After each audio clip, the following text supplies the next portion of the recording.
Welcome to Game On. Today's episode will be very locally minded. I hear from both post-secondary institutes in the city in the form of Algoma University and Sault College. Firstly, I swung by a very early morning, and by early I mean 7 a.m. for cross-country practice for the Algoma Thunderbirds as they are prepping for the OUA Championships. I also welcome in Athlete of the Week Emma Fillion from the Sault College Cougars women's basketball team, as well as welcome in Andrew O'Brien, who plays for the men's team. We discuss tryouts, preseason, and what they are doing to get ready for the upcoming season opener against Sheridan. Also during the show, we give away those 2 Greyhound tickets that will be good for October 20th's game against the Hamilton Bulldogs. Now I know people are here to see the athletes and win some tickets, so let's get into the news right away.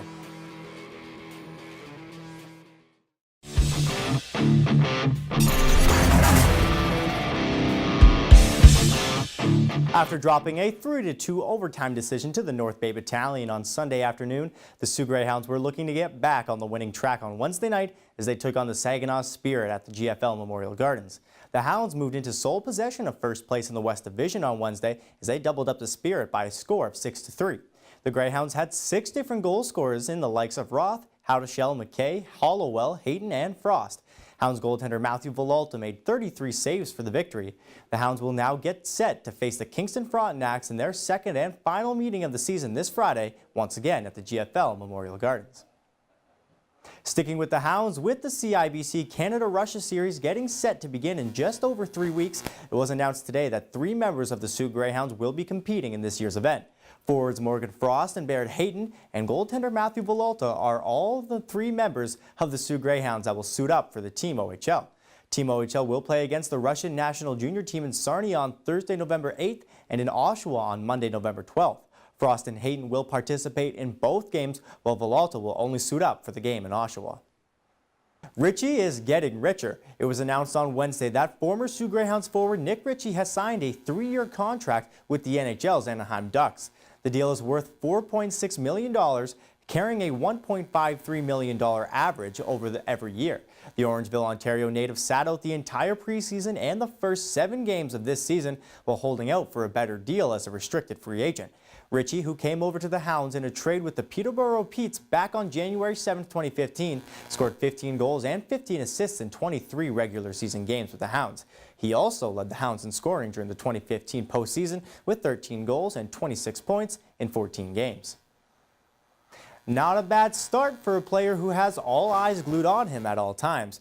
With help from Kyle Lowry, Kawhi Leonard led the Raptors to a victory in the first game of the season last night with a 116-104 win over the Cleveland Cavaliers. Leonard posted 24 points and 13 boards for a double-double in Nick Nurse's first night as head bench boss for the Raptors after his offseason promotion.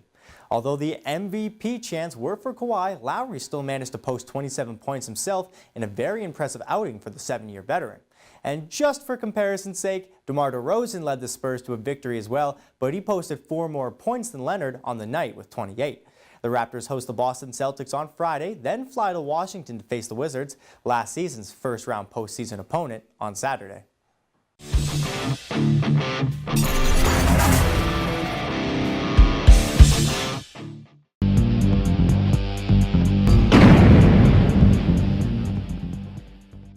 On this day in 1953, Willie Thrower, mind you, what a great name for a quarterback, becomes the first African-American NFL quarterback in the modern era. 1974 was the year when Chicago Bull Nate Thurmond became the first NBA player to complete a quadruple double. This means he had 4 stats that were all in the double digits. It broke down to 22 points, 14 rebounds, 13 assists, and 12 blocks. 1977, Reggie Jackson hits 3 consecutive home runs, tying Babe Ruth's World Series record. 1980, Detroit blocks 21 Atlanta shots, setting an NBA record. The game did go to double overtime. And not to brag or anything, but this record would be broken by the Toronto Raptors, who blocked 23 shots on March 21, 2003. 1992 was when the first non-US team was victorious in a World Series game. Toronto defeats Atlanta 5-4. The Toronto Blue Jays are baseball's best in 1992. 3 years later, in 1995, the first version of the NHL's Winnipeg Jets were sold to Americans who planned to move the team to Phoenix, which they eventually did. And in 2009, quarterback Tom Brady threw for 5 second-quarter touchdowns against the Tennessee Titans, an NFL record for touchdown passes in a single quarter. And a happy birthday goes out to race car driver and Canadian Alex Tagliani, who turns 46 today.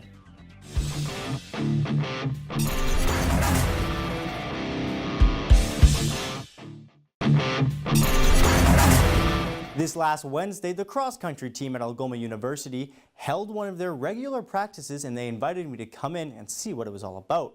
I spoke with head coach Cam Wilson, a secondary school teacher in our city, who's the first ever coach of the cross-country program at the school. This is his 5th year with the team, and he's previously led the team to 4 OUA championship competitions. His early practices puts emphasis on his dedication to the team as he makes sure he doesn't interfere with students' classes. Let's take a look. My name is Cam Wilson, and I'm the head cross-country coach for Algoma University. So tell me, why are we here so early on this Wednesday morning here at 7 a.m.? We're here to introduce our team, the cross-country running team, and to show you kind of what we do at this bright and early morning. Lots of times, because due to class schedule and that, we train at 7 a.m., we get our runs in, we get our conditioning in, and then they go off to classes and don't have to worry about it for the rest of the day. Sounds like you're teaching them the right things, making sure they get to class on time. So what kind of athletes do we have here today? You were saying there's a few multi-sport athletes doing their conditioning, but there are also runners that are looking to get in competitions. Yeah, you know what? We have a real mix of athletes. We have athletes from the Sault area, all the way from Toronto. We even have 2 athletes come from Germany that are competing with us. And like you said, it's a real mix. We have some strictly cross-country runners that are looking to compete at a high level, at the OUA level. Our championships are coming up next week, so we're grooming them for that. We also have a few athletes that are looking at just getting out, getting fit, running with us, competing at local races, which we do 5 or 6 of them during the year. And then we have some multi-sport athletes, some wrestlers and some soccer players that are coming out and just getting conditioning in and want to be a part of our team. And I was kind of surprised by the number of how many local races there actually are. When you told me 5 or 6, I was kind of blown away. Besides the local races, in a full calendar year for somebody a part of the cross-country team, how many races could they look to be participating in? We're looking at doing about 10 races per year, and it spans from as soon as they get here in August all the way through to the winter months, and we'll shut it down around December to spring because there's just not much going on with all the snow and that.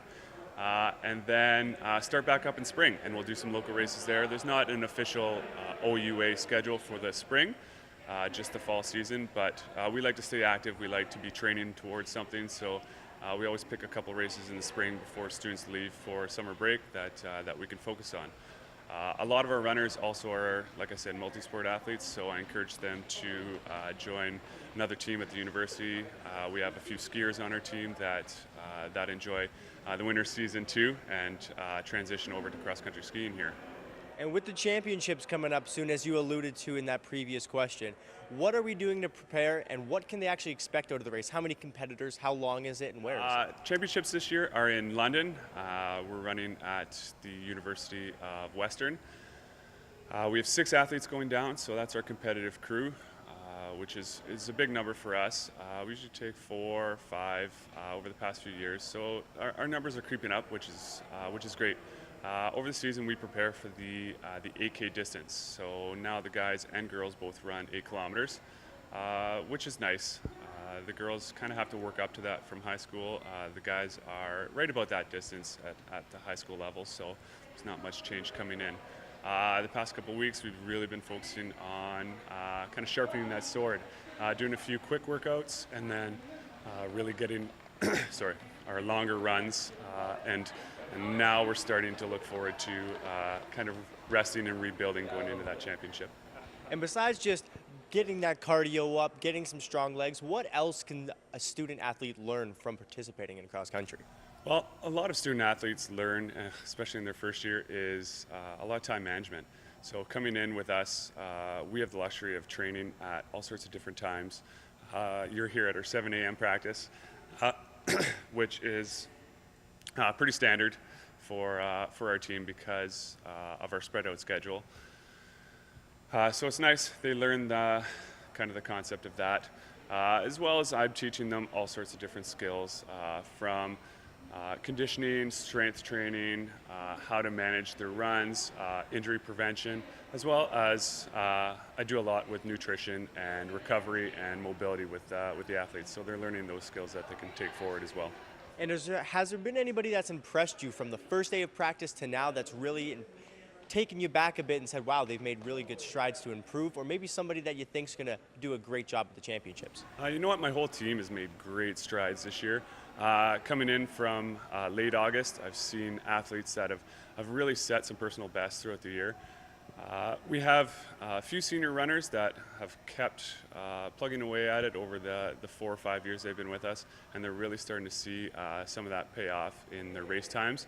I do have a standout freshman runner from the Sioux area, Nick Keenan, who's been running really well this year, and I'm looking forward to building up that fitness and conditioning over the next 4 years. So I think he's going to do well at the championships. We also have the first transgender runner in OUA history competing at the championships this year. So I'm looking forward to seeing Lucia race and the outcome of that as we go forward. And one last question here for you. What is the calendar for these athletes looking up leading up to that championship? What will they be doing to fine-tune and polish up those last skills before they hit the track for the big race? Our championships are coming up next weekend, so this weekend we have a short race put on by the Sioux Striders, and starting down at the Norgoma, just a quick 5K, and that's kind of the last real workout session we're going to do. We have some conditioning sessions and some light runs, lots of recovery to make sure everybody's healthy going into championships. Thank you so much, Cam. Really appreciate it, and good luck to your team. Appreciate it. Thank you very much for coming out. Thank you.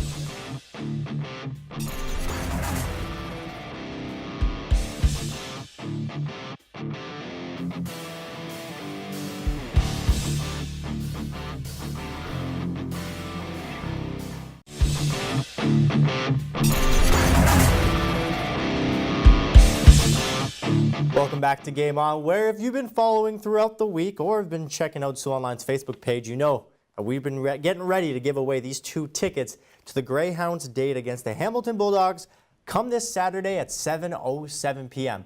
So I want to thank everybody for the support. You guys did amazing. We only had this post up for maybe 2-3 days, and we had more entries on this giveaway than most others that the whole website has done. So thank you guys. Thank you immensely. So now we're going to get into it. If you've done the giveaway last week, then you know the drill. We put everybody's name into random.org, a list randomizer. Then we hit random 3 times, and whoever's name is at the top of the list, come the 3rd randomization, they are going to be the winner. So as you can see, my director Dan's working back there, scrolling through the names, showing you that everybody's there. So let's get these randomizers underway. I'm going to put on my glasses. I know you can't see me right now, but I have to put my glasses on, otherwise I wouldn't be able to see these names here. Randomized number 1. Okay, 81 items in the list. As you can see, we're scrolling through everybody's names there. Yvonne, I'm kind of glad that you didn't come up on the 3rd one, because I think I would have butchered your name really bad, so I'm glad. And the 3rd one, Victor Linklater. Congratulations, Victor. I'm not sure who you're going to be bringing with you, but you will be bringing somebody along, because you've just won yourself 2 tickets to this Saturday's Sioux Greyhounds game. And I just want to give a big shout out to everybody that entered. Thank you so much, and congratulations to Victor. More Game On after this.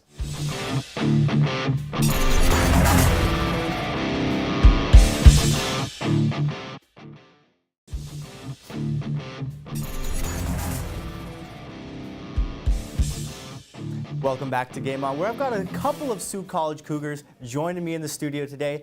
Let's get their credentials right. We got Andrew O'Brien, who's a 3rd year on the basketball team, a graduate of fitness and health, and he's in his 1st year of occupational therapist assistant and physiotherapy assistant. And we have Emma Fillion, who was the athlete of the week after she scored 24 points in the Georgian Classic and was the top scorer in Game 2, and 1st year nursing. I think I got that all right, guys. Am I correct? Yep. Perfect. How are you guys doing today? And thank you for coming in. Thank you. Thanks for having me. Perfect. So you guys were both born and raised in the Sioux. What kept you in the Sioux? What made you say, I want to play and represent my city? The nursing program at the college is like pretty good, so It is. that kept me in here. And Andrew? Just staying at home, the financial definitely just helped me a lot being around my family. Definitely. And what made you jump into another program? More basketball? More basketball, I just loved it. Coach had a good game plan for the next season, so I decided to stay. He reeled you back on in, eh? Yeah. So let's go first off, Emma. How did tryouts go? This was your first year, and I'll ask you specifically just because Andrew's been on the team for a couple of years, and for you, what were tryouts like? Well, I talked to the coach previously because I had a lot of friends come out of the Cora program with him, so I knew like I wanted to play for him. So. Cormier, correct? Yeah, he was one of my teachers too, for sure. Yes. And Andrew, what made you? How did tryouts go for you? Were there any nerves coming in? Just that, I mean, you're more of a veteran for the team, but how were the nerves? There were no nerves. It was just no nerves, eh? No, trials were fun. Got to see some of the new guys go at it, so it was very good. And now, Emma, what is your basketball background before you went to the college team? I played 4 years of high school, and I played on the Northern Ontario team, and I did like rep basketball here, so a lot of Sioux-based basketball. How was the Northern Ontario team? That's a pretty cool team. It was fun. We played in like the summer games, and we were able to finish third there. So that's pretty cool. Yeah. And Andrew, what was your basketball background beforehand? I played 5 years at Superior Heights. That was about it, just high school basketball. And how were your teams there for both of your high school teams, respectively? I went to Offs 2 years in a row. Not bragging. Yeah, not bragging. Not bragging. My last year was a little upsetting. I got hurt a couple times, but. And Emma, for you, how were the basketball programs at Cora? My last year, we were able to go to AAA OFSA, so that was excellent. Yeah. Some star athletes in the studio today. So let's talk about the Georgian Classic. How many teams were in there, and what could you guys take away from that tournament before the season gets underway? Emma, I'll start with you. So I think we played 2 games there, and it was nice for me because it's my first time in the league, so able to see the pace of the game, it was nice. Right, get your feet underneath you and kind of feel it out. And Andrew, is this the first Georgian Classic you've been in, or would this be the third now? This was the first. First for you, yeah, okay. The 2 other years we played at Sheridan with their tournament, but this one, yeah, it was good. The rookies definitely went off. Yeah? A few of them had very good games. It was good trying to find a rhythm with the team, trying to find my shot. And as being one of the veterans on the team, have you been clicking with those rookies early on and developing that chemistry? Yeah, yes, absolutely. And Emma, for you, being a rookie, are you kind of getting mentored by any of the people that have been on the team for more than a couple of years? Yeah, it's nice. I went to high school with a few of the girls anyway. Right, so yeah. it's a pretty easy transition, get that chemistry going for sure. So what sort of preparations are both of your teams making ahead for not just the preseason, but for those games against Sheridan that are coming up quicker than you might think?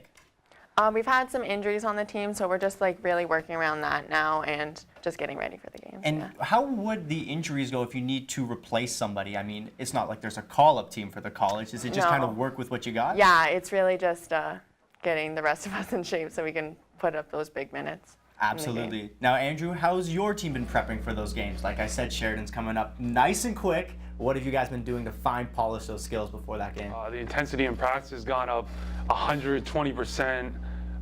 Coach is getting us running, trying to get us in shape, trying to get us to be aware of their defense when they play 2-3. So we're just aware and just trying to build more of a chemistry before we face them. Now, you guys actually travel quite a bit together. The women's team and the men's team have identical schedules, just time going to be a little bit different, but you play the same schools. Do you guys have any like team bonding exercises, or do your paths kind of stay split when you're at these games? Kind of split. Yeah, you just kind of stay in that mindset of this is my team, we got to go in there hungry, ferocious, I guess I got to say. And what goals do you guys either have for yourselves personally or for the team as a whole? I'm sure those playoffs sound like a great idea, but I'm sure there's some things you guys want to accomplish yourselves. For the team, well, my first 2 years, 0-16, 0-20. So this year, with the team we have, we definitely can make a playoff push. So playoffs is our goal. Personally, just make improvements from last year. Right. I can see you're optimistic about this team. You seem fired up. You seem ready for that season to start. Now, Emma, is there anything you want to accomplish yourself during the season or something you think the team's capable of? Well, we already ended the dry spell of like a year and a half without winning a game. So okay, that's a perfect start. Yes, so that just kind of is getting me going, and I haven't really seen what everyone else is like yet team-wise, so I don't know how. Do you think getting that first win out of the way nice and early is going to help that team moving forward? For sure, yeah. Guys, thank you so much for coming in and letting me bug you a little bit. I know classes and practices got you busy, but I'm glad you can make some time for me. So stay tuned, more Game On right after this.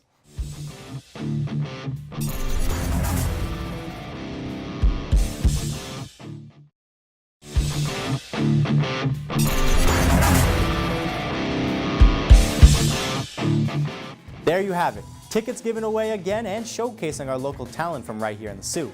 I thank everyone for entering in the giveaway, as your support is what keeps us motivated.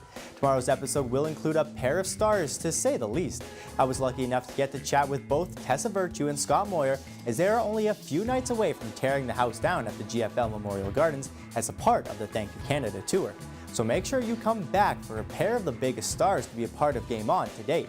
Tomorrow's episode, just like the rest, will air at 8:30, just as they do every Tuesday to Friday. I will see you all again tomorrow, and I thank you again for your viewership.